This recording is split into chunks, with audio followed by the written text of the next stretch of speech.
ಇವತ್ತು ಇಷ್ಟು ಚೆನ್ನಾಗಿ ರೆಡಿ ಆಗಿದ್ದೆ ಏಕಂತ ಈ ವಿಡಿಯೋದಲ್ಲಿ ಹೇಳ್ತೀನಿ. ಮಿಸ್ ಮಾಡ್ದಿರಾ ಈ ಫುಲ್ ವಿಡಿಯೋ ನೋಡಿ. ಹಾಯ್ ಎಲ್ಲರಿಗೂ ನಮಸ್ಕಾರ, welcome back to my YouTube channel. ಎಲ್ಲರೂ ದಯವಿಟ್ಟು ಸಪೋರ್ಟ್ ಮಾಡಿ, ಶೇರ್ ಮಾಡಿ, ಕಮೆಂಟ್ ಮಾಡಿ, ಹಾಗೆ ಸಬ್ಸ್ಕ್ರೈಬ್ ಮಾಡ್ಕೊಳ್ಳೋದು ಮಾತ್ರ ಮರಿಬೇಡಿ.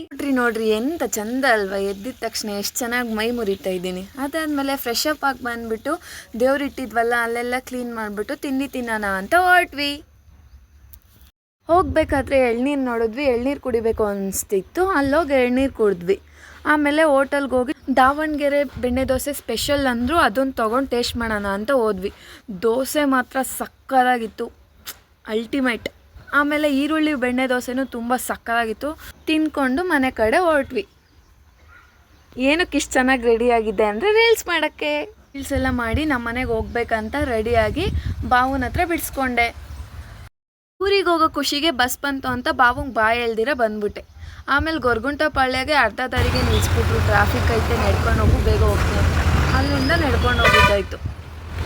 ಗೊರಗುಂಟೆ ಪಾಳ್ಯದಲ್ಲಿ ಅರ್ಧ ಗಂಟೆ ಆದರೂ ಬಸ್ಸೇ ಬರಲಿಲ್ಲ, ಪಾವಗಡ ಬಸ್ಸು. ಅಂತೂ ಇಂತೂ ಬಸ್ ಬಂತು, ಮುಂದೆ ಸೀಟು ಖಾಲಿ ಇತ್ತು. ನಾನು ಕೂತ್ಕೊಂಬಿಟ್ಟೆ. ನೋಡ್ರಿ ಇವರು ಬಸ್ನ ಮನೆ ಮಾಡ್ಕೊಂಬಿಟ್ಟವ್ರೆ, ಎಲ್ಲ ಕೆಳಗೆ ಕೂತ್ಕೊಂಡವ್ರೆ. ಅಂತೂ ಇಂತೂ ಕಾಲೋನಿ ತಲುಪದೆ ನಡ್ಕೊಂಡು ಹೋಗ್ತಿದ್ದೆ. ಅದಾದ್ಮೇಲೆ ನನ್ನ ಫ್ರೆಂಡ್ ಸಿಕ್ಕಿದ್ಲು, ಬಿಡ್ತೀನಿ ಅನ್ಲು. ಅವ್ಳ ಜೊತೆ ಏನು ಬಸ್ಸು, ಪಾವಗಡ ಬಸ್ಸು ಬರಲೇ ಇಲ್ಲ ಗೊತ್ತಾ. ನೀನು ಏನಂತ ಮಾಡಲಿ, ನಾನು ಬೆಂಗಳೂರಿಂದ ಮನೆಗೆ ಬಂದೆ. ನನ್ನ ಕೈಗೆ ಏನೂ ಸಿಗ್ತಾನೆ ಇಲ್ಲ, ನಮ್ಮ ಮನೆಗೆ ಅದಕ್ಕೆ ನನಗೆ ಕೆಟ್ಟಬೇಕು ಅಂತ ಜೋಡಿಸ್ಕೊಂಡೆ. ಆಮೇಲೆ ನಮ್ಮಮ್ಮ ಅಡುಗೆ ಮಾಡ್ತು. ನೋಡ್ರಿ ಅಕ್ಕ ನನಗೆ ವ್ಲಾಗ್ ಹೆಂಗೆ ಮಾಡ್ಬೇಕಂತ ಹೇಳ್ಕೊಡ್ತಾವಳೆ. ಥ್ಯಾಂಕ್ಸ್ ಮಚ್ಚ, ಥ್ಯಾಂಕ್ಸ್, ಬಾಯ್ ಬಾಯ್.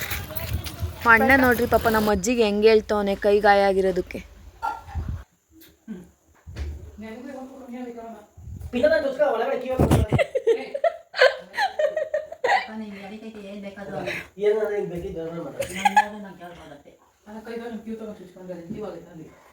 ನಾನು ಬಂದಿರೋ ಖುಷಿಗೆ ನಮ್ಮ ಅಮ್ಮ ಒಬ್ಬಟ್ಟು ತಟ್ಟೈತೆ ಅಂದ್ಕೊಂಡ್ರೆ, ಹೋಗು ಗೂಬೆ ಆಯ್ತು ರೀ ಮಿಕ್ಕಿತ್ತು ಅಂತ ಒಬ್ಬಟ್ಟು ಮಾಡ್ತಾ ಇರೋದು. ನಿನ್ಗೋಸ್ಕರ ಅಲ್ಲ ಅಂದ್ಬಿಟ್ಟು ಶೇಪ್ ಔಟ್ ಮಾಡ್ಬಿಡೋಣ.